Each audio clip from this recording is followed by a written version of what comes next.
You noticed it before anyone said a word. The way the air changed when a certain person walked in. The specific weight of a silence that meant you needed to disappear or fix something fast. You didn't learn this in school. You learned it because your nervous system had no other choice. And here's the thing nobody ever told you. That's not emotional intelligence. That's emotional survival. There's a difference. And the gap between those two things is where most of your pain lives. There's something happening in your psychology right now that very few people will ever have a name for. By the end of this, you will. And I want you to feel it first, before I name it. Because when you finally hear the word, I want it to land like recognition, not information. You have probably spent years believing you're too sensitive, too intense, too aware of things other people seem to glide past without noticing. Someone cancels plans, and you feel it. Not just disappointment, but a deeper, older dread. A room goes quiet, and your whole body turns into a listening device, scanning for the source. You read people the way others read text messages.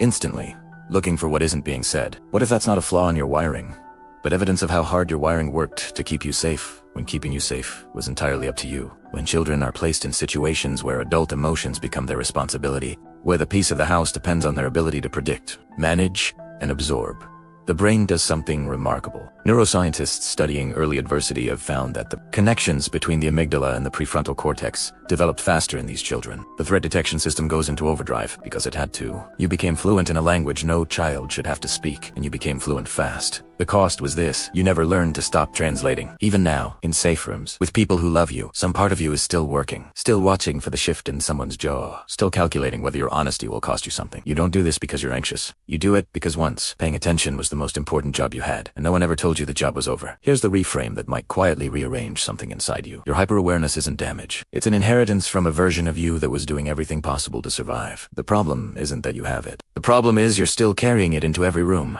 even the ones that don't require it. Now, for the part that's harder to say. You probably don't ask for help, not really. You might gesture toward it occasionally, a hint, a half sentence. But the moment someone doesn't immediately understand, you close the door and say you're fine. Not because you're fine, because somewhere, very early, you learned that needing something from someone was a risk you couldn't afford to take. That's not independence. That's a child's logic, wearing an adult's confidence. True independence is a choice. What you have is a reflex, a brilliant, self-protective reflex that once made complete sense, and now keeps you more alone than you want to be. The world calls it strength. It applauds you for never needing anything. But you know what it actually feels like from the inside. There's also something that almost no one talks about, a kind of grief that doesn't have an obvious trigger. You'll be in a perfectly ordinary moment, watching kids play carelessly in a park, hearing someone laugh at something stupid, sitting still on a Sunday with nothing to fix, and something in you aches. Not for anything specific, just for a lightness you never quite got to keep. That ache is real, itazaname, and that name is part of what psychologists now call the legacy of parent. It belongs to the part of you that was asked to grow up before growing up was yours to choose. The condition underneath all of this, the hypervigilance, the compulsive self-reliance, the grief without a trigger,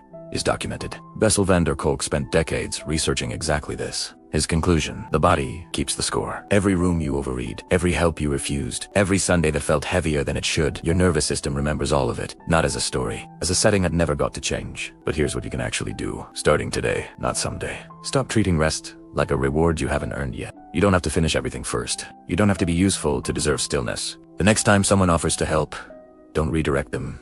Don't minimize it. Don't say you're fine. Who's let them? That one moment of receiving is more therapeutic than it sounds. And the next time a safe room feels unsafe, pause 1 second. Ask yourself, is this coming from here or from then? Most of the time, you'll know the answer immediately. That pause is how you start telling the two apart. The most striking thing about people who grew up the way you did isn't what was taken from them. It's what they built out of it, without a blueprint, without support, often without anyone even noticing what they were carrying. You learned how to hold other people together before you knew how to hold yourself. Maybe it's time to find out what that feels like. If any of this hit closer than you expected, drop a comment with the one line that landed hardest. I read every single one. And if someone in your life needs to hear this, send it to them. Sometimes the most powerful thing you can do for someone is make them feel understood.